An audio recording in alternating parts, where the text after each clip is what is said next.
J'accompagne les agents de l'hôpital qui rencontrent des problématiques de santé et sur des arrêts au moins de 3 mois, donc tout arrêt confondu. Sur la partie référente handicap, j'aide les agents à pouvoir faire des demandes de reconnaissance travailleur handicapé et éventuellement de pouvoir monter des dossiers d'aide financière auprès du FIP, le Fonds d'insertion pour les personnes handicapées de la fonction publique.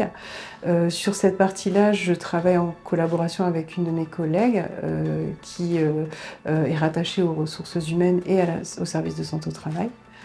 Et sur la partie assistante sociale du personnel, j'accompagne les agents sur des problématiques plus larges qui viendraient impacter leur maintien en emploi. Donc ça peut être des problématiques d'ordre financière, des problématiques d'ordre familial, et puis c'est également l'apport d'informations sur leurs droits, en fait, tous leurs droits par rapport au dispositif de droit commun. Je me consacre au moins une journée par semaine sur le poste de référente handicap et sur ma partie maintien en emploi. Je peux avoir dans une journée beaucoup d'échanges téléphoniques avec des agents, avec des cadres, organiser des rencontres communes avec les cadres pour réfléchir sur un poste adapté à un agent qui a des problèmes de santé.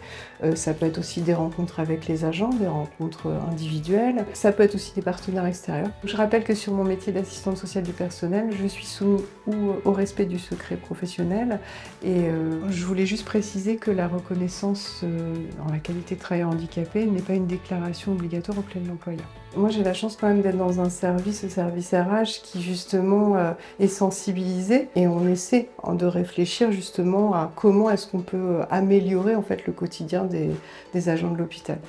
Soit en montant des dossiers FIP qui permettent d'aménager les postes de travail, en embauchant des personnes avec des reconnaissances handicap et en essayant de proposer un aménagement le plus optimal possible, en communiquant sur le handicap. Et j'apprends tous les jours en fait. C'est un métier où vous apprenez tous les jours. De toute façon, vous vous mettez régulièrement en alerte sur les changements législatifs, ça change beaucoup. Pour être en fait assistante sociale, il faut obtenir un diplôme, donc c'est une formation qui s'effectue sur 3 ans. Et sur les missions de chargée de maintien en emploi et référente handicap, je dirais que c'est aussi l'expérience en fait, que vous acquérez en fait, dans votre parcours professionnel. Il faut qu'une personne qui soit sensibilisée au monde, au handicap, qui ait l'envie de s'investir dans cette mission-là.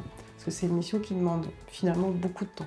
Je dirais que la qualité primordiale, c'est d'aimer en fait le contact avec les autres, d'être empathique, d'être à l'écoute, d'être patient aussi, de pouvoir travailler en équipe, parce qu'on ne travaille jamais tout seul dans ces métiers-là. Je dirais qu'il faut rester curieux, en fait. Dans une structure hospitalière, il faut prendre le temps, il faut savoir aussi être patient. Par l'expérience et par justement l'envie d'apprendre et la curiosité, ça nous permet de pouvoir occuper d'autres fonctions au sein d'un hôpital. Il faut aussi être patient parce que ça ne se fait pas du jour au lendemain. Parfois, il faut repasser des diplômes, refaire des formations.